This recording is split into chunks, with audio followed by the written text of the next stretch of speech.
Good morning dear teachers. UGTRB English 108 சேலஞ்சில் இன்னைக்கு டே 106.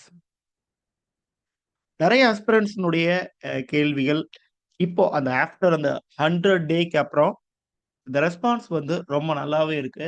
நிறைய பேர் ஃபாலோ பண்ணி படிக்க ஆரம்பிச்சிருக்கீங்க. மிக மிக சந்தோஷம். அண்ட் நிறைய பேருடைய அந்த கொரீஸ் வந்து நமக்கு 108 ரீச் ஆகிட்டு இருக்கோம். இன்னைக்கு 106 ஆயிடுச்சு. இன்னும் ஒரு 2, 3 நாட்கள்ல நம்மளுடைய வகுப்பு அடுத்து என்ன பண்ணுவோம்? 108ஓட நிக்க போறோமா? அப்படின்னு எல்லாம் கேள்விகள் வந்துட்டு இருக்குது. ஸோ திஸ் டைம் கண்டிப்பாக வந்து நம்ம வந்து ஏற்கனவே நம்ம பேசிக்கிட்ட மாரி, எத்தனை நாட்கள் வேணா ஆகட்டும். இன்னைக்கு நீங்க இதுல பார்த்தாலே தெரியும். நமக்கு பேஜ் நம்பர் வந்து 137ல இருக்கிறோம். நமக்கு வந்து 352 பேஜஸ் ஹட்சனுடைய புக் பொறுத்தவரைக்கும். 350 வரைக்கும் கண்டிப்பாக நம்ம டிராவல் பண்ணுவோம். அது 108 2.1 கூட நம்ம வச்சுக்கலாம். அது நீங்க என்ன சொல்றீங்களோ அந்த மாரி வச்சுக்கலாம். ஒண்ணும் பிரச்சனை கிடையாது. நீங்க பிரிப்பேர் பண்ணுங்க. கன்சிஸ்டன்சியா பண்ணுங்க. ஸோ ஒவ்வொரு நாளும் முடிஞ்ச வரைக்கும் நீங்க என்ன சொல்றீங்களோ அத பிராக்டிகலா என்னென்ன கொண்டு வர முடியுமோ, அத நம்ம கொண்டு வந்துட்டு இருக்கிறோம். சில விஷயங்கள ஸ்கிப் பண்ண சொன்னீங்க. அ அந்த வேர்ட்ஸ்வொர்த்தினுடைய ஏஜ் ஆஃப் வேர்ட்ஸ்வொர்த்லருந்து நான் அதையும் ஃபாலோ பண்ணி வேண்டாத விஷயங்கள கொஞ்சம் ஸ்கிப் பண்ணி தான் நம்ம கொண்டு போறோம். ஆனா ஃபேக்சுவலா இது கொஸ்டின்ல ஒரு வேள கேட்கலாம் அப்டின்னா கூட நான் அத உங்கள்ட்ட சொல்லிட்டு தான் இருக்கிறேன். ஒரு வேள அதாவது லீஸ்ட் இம்பார்ட்டன்ட் அப்டிங்கிற ஒரு ஃபேக்ட்டையும் நான் உங்களுக்கு குடுத்துட்டு தான் இருக்கேன். நம்மள பொறுத்தவரைக்கும் ஒரு ஒரு ஒரு இன்க்ளூசிவா எல்லாத்தையுமே நம்ம எதையுமே விடக்கூடாது. ஒருங்கிணைந்த மாரி படிச்சு, இத விட்டுட்டு போனோம் அப்படின்னு ஒரு அரை மனசோட போய் எக்ஸாம் ஹால்ல உட்காரக்கூடாது. நமக்கு சிலபஸ் குடுத்துட்டாங்க. சிலபஸ்ல குடுத்த விஷயங்கள நாம ஃபுல்லா படிச்சுட்டு போயிருக்கோம். அப்படிங்கிற திருப்தியே நமக்கு அந்த எக்ஸாம்ல வந்து ஒரு பாசிபிலிட்டிய கிரியேட் பண்ணும். எக்ஸாம்ல எக்ஸாம கிராக் பண்றதுக்கான ஒரு பாசிபிலிட்டிய, ஒரு ப்ராபபிலிட்டி அங்க கிரியேட் பண்ணி குடுக்கும். ஏன்னா, மைண்ட் தான் எல்லாமே. அந்த ஒரு 3 ஹவர்ஸ்ல நல்லா படிச்சவனுக்கு மைண்ட் சரியா இல்ல அப்டின்னா, தெரிஞ்ச கேள்வி கூட கோணலா போயிரும். ஆனா மைண்ட் நல்லா இருக்குதுன்னா, படிக்காம நல்லா ஃப்ரெஷ்ஷா வச்சுட்டு போகக்கூடிய மைண்ட சொல்லல. இந்த அதாவது அது தீயில போட்டு வாட்டி எடுத்து, சுட்டு, அடிச்சு, இத நிமித்தி, அத உருக்கி, அத இன்னொரு விதமா மாத்தி, இப்படித்தான் அந்த பிரிப்பரேஷனுடைய மைண்ட் செட் மாறுது. ஸோ இவ்வளவு வளைவு, நெளிவுகள், சுழிவுகள் இதுல எல்லாம் தாண்டி வந்து அந்த மனசு தான் அங்க ப்ராப்பரா ஒர்க் ஆகும். ஸோ நீங்கலாம் வந்து அந்த இப்போ வந்து நெருப்புல உருகி இன்னொரு ஸ்டேஜ்க்கு வந்துட்டு இருக்கிறீங்க. அப்ப இது வந்து எக்ஸாம்ல கண்டிப்பா ஒர்க் அவுட் ஆகும். ஏன்னா ஒரு ஃபுல்ஃபில்டான ஒரு மைண்டோட நீங்க போறீங்க. இப்ப நம்ம யூனிட் 1க்கு மட்டும் தான் நம்ம வந்து ஹெல்ப் பண்றோம் உங்களுக்கு. மத்தபடி யூனிட் 2, யூனிட் 3, யூனிட் 10 வரைக்கும் நீங்க என்ன பண்ணணும் அப்டின்னா, ஃபுல்ஃபில்டா ஆவுங்க. வேற ஏதோ ஒரு சோர்ஸ் உங்களுக்கு கிடைச்சிருக்கும் இல்லைங்களா? ஏதோ ஒரு 10 நிமிஷத்துக்கான ஒரு சோர்ஸ் உங்களுக்கு கிடைச்சிருக்கும். ஒரு வீடியோவோ, ஒரு ஒரு கிளாஸுக்கான நோட்ஸோ கிடைச்சிருக்கும். அது போதும். சரிங்களா? உங்களுடைய மைண்ட் தான் மீதி எல்லா வேலையும் பண்ண போகுது. திருப்தியா படிங்க. சரியா? நீங்க மேலோட்டமா படிக்கக்கூடிய கொஸ்டின் கண்டிப்பா ஒரு 10% அங்க அவைலபிளா தான் இருக்க போகுது. டெப்த்தா படிக்கக்கூடியவங்களுக்கு 20% இருக்க போகுது. நல்ல டெப்த்தா படிக்கக்கூடியவங்களுக்கு ஒரு 50%. யார் நல்ல ரிவிஷன் பண்றீங்களோ, கன்சிஸ்டன்சியா ரிவிஷன் பண்றீங்களோ, அவங்களுக்கு 100% கிடைக்க போகுது. சரிங்களா? ஏன்னா நம்ம எல்லாத்தையும் அக்ராஸ் பண்ணி தான் வர்றோம். கிட்டத்தட்ட 230 பேஜஸ் அக்ராஸ் பண்ணிட்டோம். 2வது பேஜ்ல என்ன இருக்குன்னு கேட்டா உங்களால சொல்ல முடியும்னா, you are the king. Age of சார்சர்ல இருக்கக்கூடிய ஒரு 20 கேள்விகள நீங்களே கேட்டு உங்களால ஆன்ஸர் பண்ண முடிஞ்சதுன்னா, you are a king. Age of Johnson இப்ப தான் கம்ப்ளீட் பண்ணிக்கிட்டோம். ஒரு 50 கேள்வி உங்களால கிரியேட் பண்ண முடியுமா? Without books. புக்க பார்க்காம. ஏஜ் ஆஃப் ஜான்ஸ் பொயட்ரில ஒரு 10 கேள்வி. நீங்களே கிரியேட் பண்ணி பாருங்க. ஒரு 10 கேள்வி. அ டிராமால ஒரு 10 கேள்வி. நாவலிஸ்ட்ல வந்து ஒரு 10 கேள்வி. அப்படின்னு உங்களால வித்தவுட் எனி புக்ஸ் கிரியேட் பண்ணுங்க பார்ப்போம். ஆ அப்போ நம்ம மைண்ட்ல அதெல்லாம் இருக்குதுன்னு அர்த்தம். ஒருவேள உங்களால கிரியேட் பண்ண முடியல. ஏஜ் ஆஃப் ஜான்சன்ல ஒரு 20 தான் கிரியேட் பண்ண முடிஞ்சது. அப்போ நம்ம இன்னும் ரிவிஷன் பண்ணணும்னு அர்த்தம். ஏஜ் ஆஃப் சார்ஜர்ல ஒரு 10 எண்ணம் பண்ணிக்கிட்டீங்கன்னா, ஏதோ கொஞ்சம் ஞாபகத்துல இருக்குதுன்னு அர்த்தம். ஒண்ணுமே வரலையா? திருப்பி புக் எடுங்க, படிங்க. எக்ஸாம் முடிய வரைக்கும் படிச்சுக்கிட்டே இருங்க. So this is the only way. ஏன்னா நெறைய பேர் என்ன கேட்பீங்க, இத மறக்காம வைக்கிறதுக்கு ஐடியா சொல்லுங்கன்னா, இதுதான். சாகுற வரைக்கும் நம்ம படிச்சுட்டே இருக்கணுங்கிற மாரி, இந்த எக்ஸாம் முடியிற வரைக்கும் இந்த சிலபஸ தான் புரட்டி புரட்டி எடுக்கணும். வேற எங்கேயும் கண்ணோட்டம் போகக்கூடாது. Instagram பக்கமோ, சோசியல் மீடியாஸ் பக்கமோ, எதுலயும் போய் உருட்டிட்டு இருக்காதீங்க. டக்குனு ஒருத்தன் என்ன பண்ணுவான், "டேய் டிஎன்பிசி படிடா, எனக்கு வந்த எல்லா கமெண்ட்ஸையும் வந்த எல்லா மெசேஜஸையும் தான் உங்ககிட்ட நான் அப்படியே கதையா சொல்லிட்டு இருக்கேன். டிஎன்பிசிக்கு படிடான்னு சொல்றாங்க சார். நான் என்ன பண்றது? வீட்ல வந்து டிஎன்பிசி படிக்க சொல்லி ரொம்ப ப்ரெஷர் பண்றாங்க. தயவு செய்து அப்படி ஒரு முட்டாள்தனத்தை நீங்க பண்ணாதீங்க. ஓகே. 16,00,000 பேர் ஓடி அதுல 4,000 பேரை செலக்ட் பண்ண போறாங்க. 16,00,000 பேர் ஓடி 4,000 பேரை குரூப் 4 செலக்ட் பண்ண போறாங்க. 50,000 பேர் எழுதி 16 பேரை குரூப் 1 செலக்ட் பண்ண போறாங்க. இத்தனைக்கு 3 ஸ்டேஜ். இந்த எக்ஸாம்ஸ் எல்லாமே என்னது குரூப் 4 மட்டும் தான் சிங்கிள் எக்ஸாம். மத்தபடி குரூப் 2 வந்து 2 ஸ்டேஜ், குரூப் 1 2 ஸ்டேஜ். ஆனா உங்களுக்கு யூஜிடிஆர்பியோ அல்லது பிஜிடிஆர்பியோ ஒரே எக்ஸாம். அதை விட உங்களுக்கு பே ஸ்கேல் இங்க அதிகம். காம்படிட்டர்ஸ் ரொம்ப ரொம்ப கம்மி. வென் கம்பேர் வித் டிஎன்பிஎஸ்சி, இங்க காம்படிட்டர்ஸ் உங்க சப்ஜெக்ட்ல இருக்கக்கூடியவங்க தான் எழுத போறாங்க. நம்மளுடைய சம அறிவு இருக்கக்கூடியவன் தான் எழுத போறான். எவன் ஒருத்தன் கன்சிஸ்டன்சியா ப்ரிப்பேர் பண்றானோ அவன் பெரிய ஆளுங்க. சரிங்களா? ஸோ இது மோர் தேன் எனஃபா இருக்கும்னு நினைக்கிறேன் இன்னைக்கு இன்ட்ரோ. ஸோ அதனால நீங்க இது போர்ஷன்ஸ் க்ளோஸ் ஆயிடுச்சு 108 அதெல்லாம் பத்தி நீங்க கவலைப்படாதீங்க. 350 முடிக்கிற வரைக்கும் I will with you. So நம்மளால முடிஞ்சது இந்த ராமர் பாலம் கட்டும் போது அணில் இடையில இடையில போயிட்டு வரும்ல, அந்த மாதிரி ஒரு அணிலா நம்மளை வச்சுக்கோங்க. சரிங்களா? நீங்க உங்களுடைய பாலத்தை கரெக்டா செவனே கெட்டிக்கிட்டே இருங்க. கண்டிப்பாக நீங்க போய் என்னது உங்களுடைய டார்கெட்டை போய் எட்டிடுவீங்க. ரைட்? சரிங்க. இப்போ வால்டர் ஸ்காட் அப்படிங்கிற ஒரு ஸ்காட்லாண்டை சார்ந்த ஒரு எழுத்தாளரை பத்தி இன்னைக்கு பாக்குறோம். அதாவது இது வந்து ஏஜ் ஆஃப் வேர்ட்ஸ்வொர்த் இல்லைங்களா? இப்போ ரொமான்டிக் ரைட்டர்ஸை போயட்ஸை நம்ம பார்த்துட்டு இருக்கோம். வேர்ட்ஸ்வொர்த் முடிச்சிட்டோம், கால்ட்ரிட்ஜ் முடிச்சிருக்கோம். சரிங்களா? இன்னைக்கு நம்ம பார்க்கிறது வால்டர் ஸ்காட். இந்த பெயர்லயே அந்த ஸ்காட், ஸ்காட்லாந்து அது இருக்குது. ஸோ அதை நீங்க ஞாபகம் வச்சுக்கலாம். ஒரு ஸ்காட்டிஷ் ஒரு ரைட்டர் இவரு. ஏன் சார் இதை வந்து இங்க கொண்டு வந்து வச்சிருக்காங்க ஹிஸ்டரி ஆஃப் இங்கிலீஷ் லிட்ரேச்சர்னு வச்சுட்டு? ஸ்காட்லாந்துல உள்ள ரைட்டரை நிறைய பேர் நம்ம கடந்து கூட வந்திருப்போம். நிறைய பேர் உங்களுக்கு தெரியாது இவங்க ஸ்காட்லாந்துக்காரங்கன்னு. வால்டர் ஸ்காட் வந்து ஃபேமஸ் ஃபார் ஹிஸ் நாவல்ஸ்ங்க. சரியா? முதல்ல வந்து என்னுடைய ஸ்டடியை வச்சு நான் சொல்றது, he was a famous novelist. ஏன்னா நமக்கு நெட் செட்ல எல்லாம் வந்து இந்த கேள்வி வைப்பாங்க. வேவர்லி ஒர்க்ஸ், வேவர்லி நாவல்ஸ் அப்படிங்கிறது வால்டர் ஸ்காட்னுடையது. அதுக்கு தான் அவர் ரொம்ப ஃபேமஸ். ஹட்சன் வந்து இப்ப வேர்ட்ஸ்வொர்த், கால்ட்ரிட்ஜுக்கு அடுத்தபடியா ரொம்ப இம்பார்ட்டன்ட் யாருக்கு கொடுக்குறாரு? வால்டர் ஸ்காட்டுக்கு கொடுக்குறாரு. ஏன்னா அந்த நேச்சுரலிசம், இந்த ரொமான்டிசிசம், அதுக்கு வந்து இவர் ஆப்டான ஒரு ஃபிகரா தெரியுறாருங்க. சரியா? பாப்போம். இவருடைய பர்த் வந்து பாத்தீங்கன்னா எடின்பர்க். எடின்பர்க் அப்படிங்கிறது ஸ்காட்லாண்டினுடைய தலைநகருங்க. சரியா?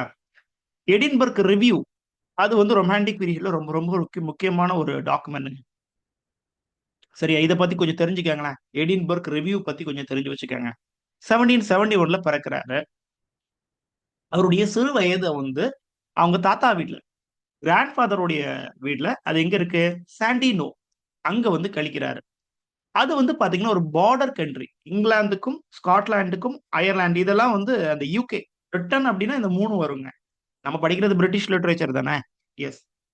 இங்கிலாந்து, ஸ்காட்லாந்து, அயர்லாந்து இது 3யும் சேர்ந்தது தான் வந்து பாத்தீங்கன்னா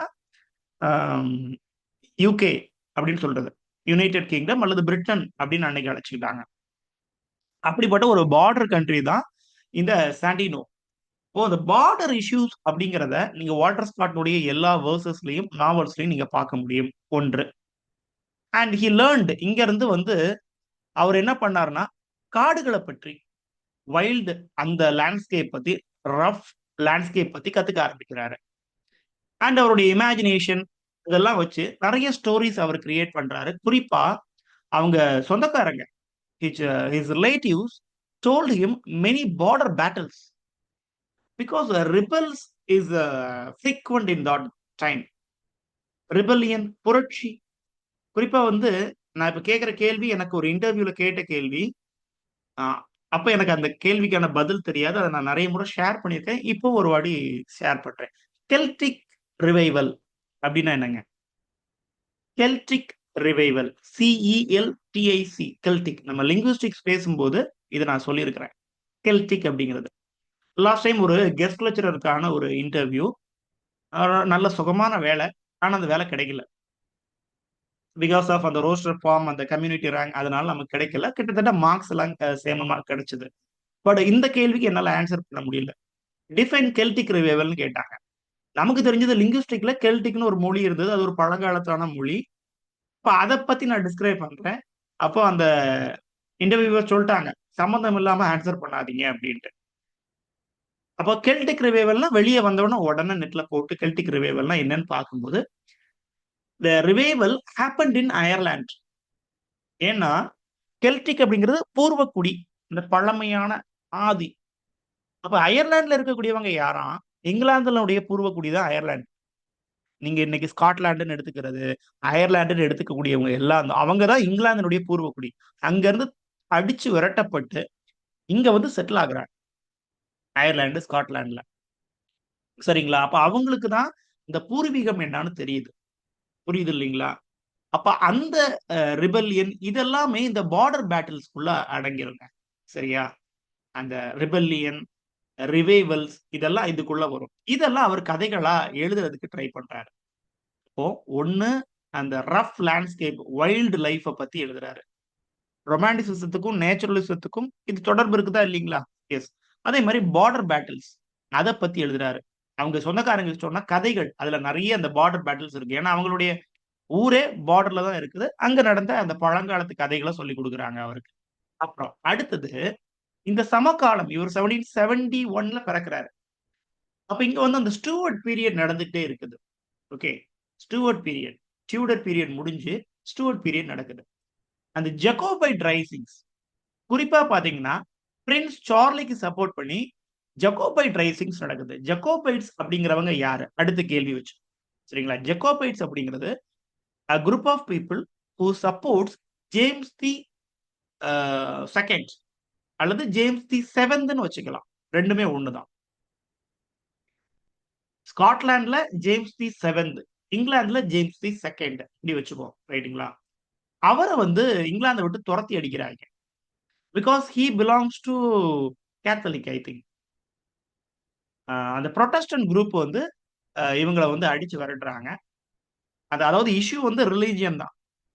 கேத்தலிக் இருந்தா புரொட்டஸ்டன்ட்ஸ்க்கு பிடிக்காது. அதாவது சர்ச் ஆஃப் இங்கிலாந்துக்கு பிடிக்காது. சர்ச் ஆஃப் இங்கிலாந்து இருந்தா கேத்தலிக்கு பிடிக்காது.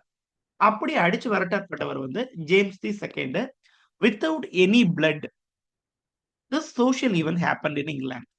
ஓகே. ஒரு ரத்தம் சிந்தாமல் இந்த நிகழ்ச்சி நடைபெற்றது. இத வந்து குளோரியஸ் ரெவல்யூஷன் அல்லது பிளட்லெஸ் ரெவல்யூஷன் அப்படின்னு அழைத்தாங்க. சரியா?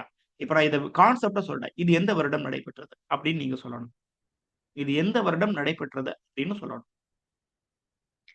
அந்த ஜேம்ஸ் தி 2னுடைய பேரன் தான் இந்த சார்லி.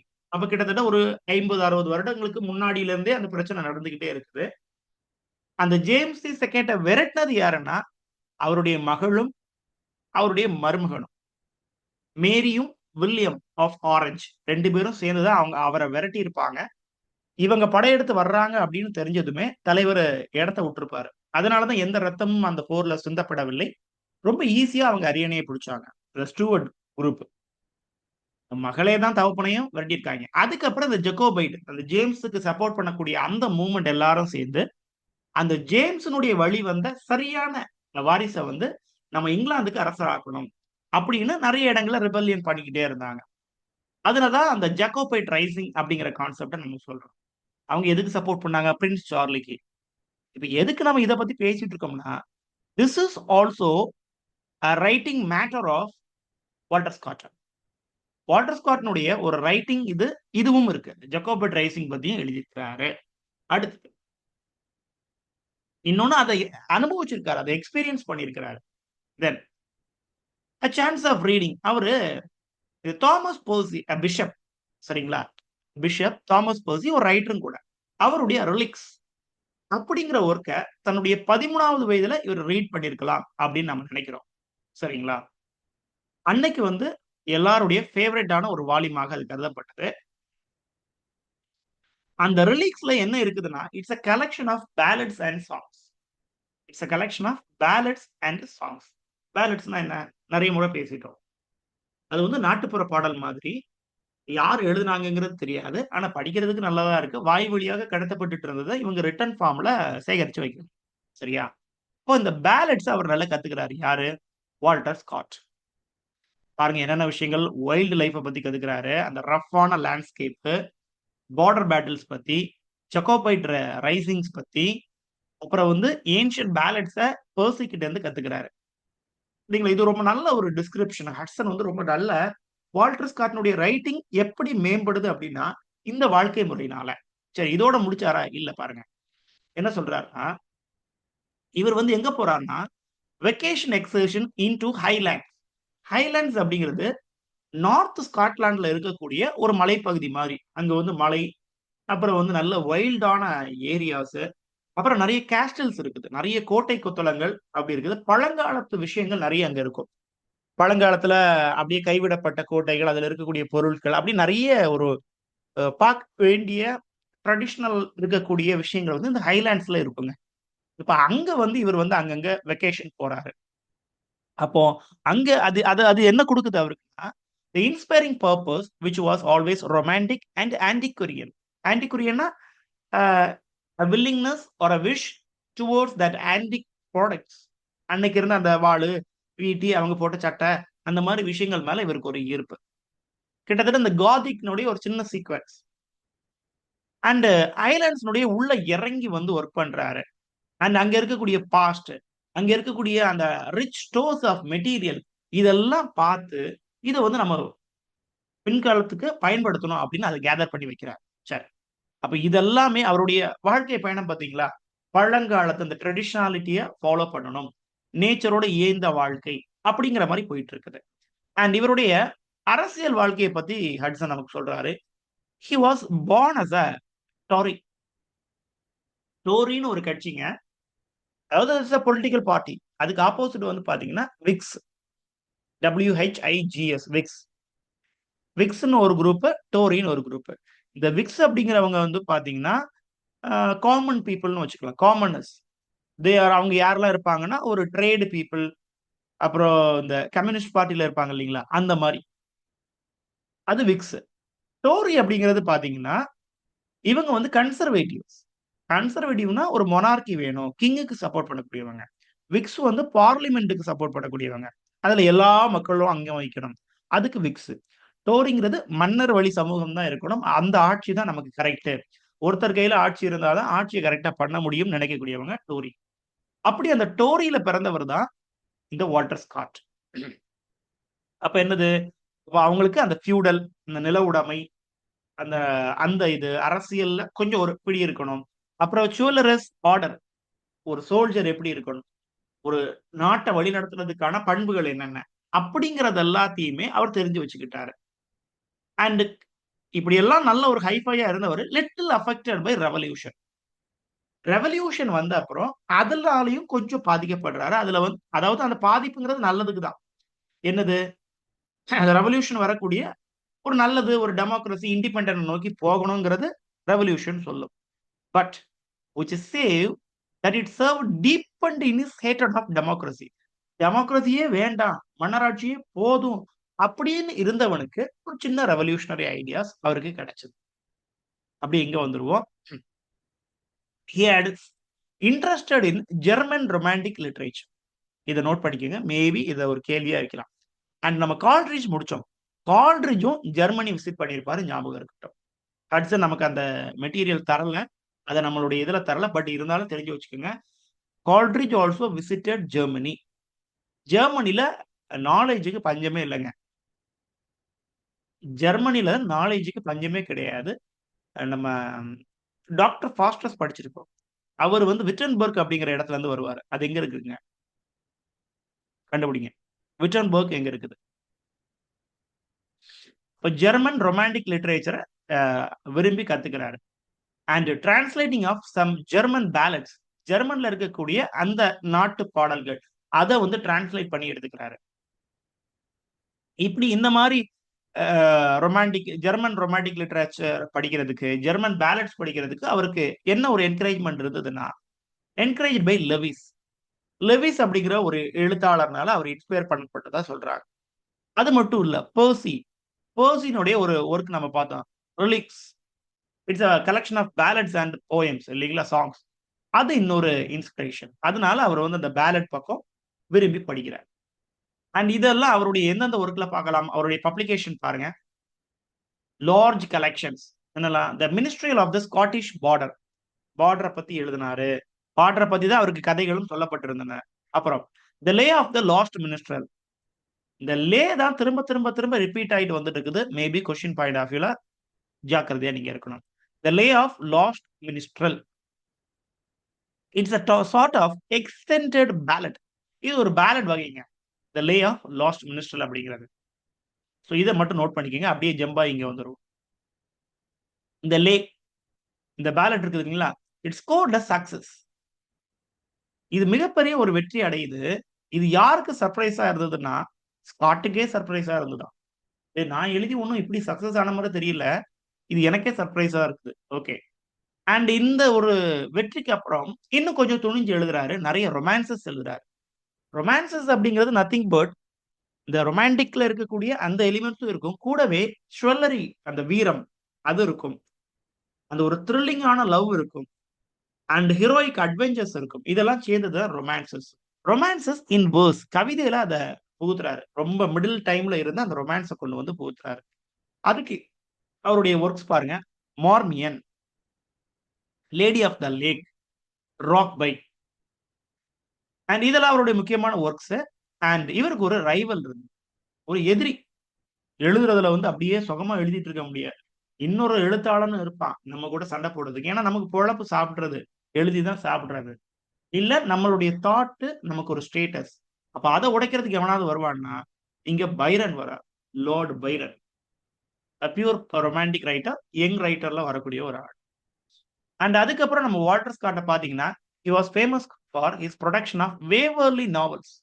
1814ல வெளிவரக்கூடிய வேவர்லி நாவல்ஸ். ஹட்சன் இங்க டிஸ்கிரைப் பண்ணிட்டாரு. இவர் பொயட்டா, வேர்ஸ் ரைட்டரா நம்ம இங்க பாத்துட்டோம். பேலட் இன்ஸ்பயர்ட் ஆன ஒரு பர்சனா பாத்திருக்கோம். நாவலிஸ்டா நம்ம இனி பார்ப்போம் அப்படிங்கறது இங்க சொல்றாரு. I shall speak it in another chapter அப்படிங்கறதையும் சொல்லிட்டாரு. அண்ட் அவருடைய லிமிடேஷன்ஸ் பாத்தீங்கன்னா, நிறைய கால்ட்ரிட்ஜ் மாதிரியே நிறைய கடன்கள், பினான்சியல் ரூயின் இருந்தது. அண்ட் நிறைய அந்த பிரச்சனைகளுக்கு அப்புறம் அவர் வந்து அந்த மெல்ல மெல்ல மெல்ல அவருடைய அந்த ரைட்டிங் ஸ்டைல் வந்து கீழே வந்துகிட்டே இருக்குது. பாருங்க, ஹெரோயிக் இன் அட்வர்சிட்டி. ப்ராஸ்பரிட்டில ரொம்ப நல்லா இருக்கிறது ஓகே. ஆனா பட் இது வந்து அட்வர்சிட்டி, துன்பம் நிறைந்த ஒரு இதுல வந்து, அட்வர்சிட்டினா துன்பம் இல்லைங்களா? ஆஃப் அட்வர்சிட்டி, பேக்கனுடைய ஒரு எஸ்ஸே இருக்குதுங்க. ஆஃப் அட்வர்சிட்டின்னு ஒரு எஸ்ஸே எழுதியிருக்காரு பேக்கன். ஸோ இந்த துன்பத்துல ஒரு ஹெராயிக்கா அவரை காமிக்கிறது அப்படிங்கிறது நம்மள்ட்ட வந்து பூச்சி உருட்டுற மாதிரி. கஷ்டம் இருக்கிறத வெளியே காமிக்காம எழுதி தள்ளுறாரு. சரி, ஏன் இவ்வளவு கஷ்டங்களுக்கு மத்தியிலும் 1832ல அவர் வந்து தன்னுடைய உயிரை விட்டுறாரு. இப்போ ரொமான்டிக் பீரியட சர்வே பண்ணிக்கிட்ட ஒரு ரைட்டர் இவர். வால்டர் ஸ்காட்னுடைய பொயட்ரி எப்படிப்பட்ட ஒரு பொயட்ரி அப்படின்னா, அவர் அந்த அவருடைய கவிதைகளை நம்ம படிக்கும்போது என்ன தெரியுது? we should expect from a man of his character and training. ஒரு நல்ல மனுஷன் அப்படிங்கிறது நமக்கு தெரியுது. he rejected the classic epic as his model. Neo classical அந்த இதெல்லாம் இவர் ஃபாலோ பண்ணல. அதை ரிஜெக்ட் பண்ணிட்டாரு. அதனால தான் அவரை ரொமான்டிக் உள்ள நம்ம படிச்சுட்டு இருக்கிறோம். அண்ட் அவர் எப்படி எழுதுறாரு? ரொமான்டிக் டேல்ஸ் இன் வேர்ஸ். இந்த ரொமான்ஸ், இந்த ஹீரோயிக், அந்த ஃபைட்டிங் ஸ்பிரிட், அது எல்லாத்தையும் எதுக்குள்ள கொண்டு வர்றாரு? கவிதைக்குள்ள கொண்டு வர்றாரு. அத அவர் எழுதின அந்த விதங்களை அவர் என்ன சொல்றாரு பாருங்க. அவர் சொன்னதுதான் இது. ரொமான்டிக் டேல்ஸ் இன் வேர்ஸ் அப்படின்னு அவரே அவர் எழுதக்கூடிய விதத்தை பட்டியலிடுறார். நான் இப்படிதான் எழுதினேன். எப்படி? ரொமான்டிக் டேல்ஸ் இன் வேர்ஸ், அதை தான் எழுதியிருக்கிறேன். அண்ட் அது எதை ரெப்ரசென்ட் பண்ணுதான்? Natural development of the old ballad and medieval romance. பழங்காலத்துல இருந்த அந்த நாட்டுப்புற பாடல்கள் அதுவும் சரி, மிடிவல் டைம்ல அந்த 1500 சாசருடைய காலகட்டம் அந்த மாதிரி டைம்ல ரொமான்ஸ் இருந்தது. மிடிவல் ரொமான்ஸ், இந்த அர்தரியன் லெஜெண்ட்ஸ் அதெல்லாம் வச்சு எழுதுவாங்க இல்லைங்களா? அந்த மாதிரி விஷயங்கள் திரும்பியும் ஒரு ரிவைவல் ஆகுறதுக்கு ஸ்காட் வந்து ஒரு ஒரு ஒரு இடத்தை கொடுக்குறாரு அப்படிங்கிறது நமக்கு தெரிய வருது. அவருடைய ஸ்டைல் பொறுத்த வரைக்கும் he is vigorous, free and rapid. படப்படான்னு எழுதிடுவார். கடகடான்னு எழுதி தள்ளுறதுல கில்லாடி. அண்ட் அவருடைய அந்த ஸ்டோரி டெல்லிங் அது பாத்தீங்கன்னா ரொம்ப அட்மைரபிளா இருக்கும். அண்ட் நிறைய என்ன எழுதியிருக்காரு? பேட்டில் பீசஸ் நிறைஞ்சிருக்குது. அவருடைய ரைட்டிங்ல போல்டு ட்ரீட்மெண்ட் ஆஃப் லேண்ட்ஸ்கேப். ஹைலாண்டுக்கு போனாரு, விசிட் பண்ணி அதை பத்தி எழுதினாரு இல்லைங்களா? அந்த லேண்ட்ஸ்கேப்புக்கு ரொம்ப முக்கியத்துவம். ஏன்னா அது ஒரு மலைப்பாங்கான, ரொம்ப ஒயில்டான, டீப் அண்ட் டெப்தா இருக்கக்கூடியது மாதிரி வச்சுக்கிட்டாரு. அண்ட் அதுக்கப்புறம் அவருடைய லிமிடேஷன்ஸ்ல எக்ஸாக்டா சொல்லக்கூடியது, நத்திங் ஆஃப் மிஸ்டிக்கல் குவாலிட்டி. ஒரு நம்மள மாயாஜாலம் பண்ணக்கூடிய அளவுல வேர்ட்ஸ்வொர்த் கால்ட்ரிட்ஜ் கிட்ட இருந்த பவர் இவர்ட்ட இல்ல. So no spiritual power of writing in the writings of Walter Scott. And no weight of thought. அந்த சிந்தனைகள் அடிப்படையில, எண்ணங்களுடைய அடிப்படையில எழுதக்கூடிய நபரா? அப்படின்னா இல்ல. இல்ல. அத வந்து இருந்த இடத்துல இருந்தே எழுதுறது வந்து வேர்ட்ஸ்வொர்த் கால்ட்ரிட்ஜ் தான். ஓகே. அத வச்சு இங்க முடிக்கிறாங்க. Moralising is of the driest. ஒரு மாரி டல்லா தான் அவருடைய அந்த போயட்ரியில when we compare with Wordsworth and Coleridge, he is not equal with them அப்படிங்கிற மாரி சொல்லி முடிக்கிறேன். ஹட்சன் அப்படிதான் முடிச்சுட்டுறாரு. சரி, ஐ ஸ்டாப் ஹியர்.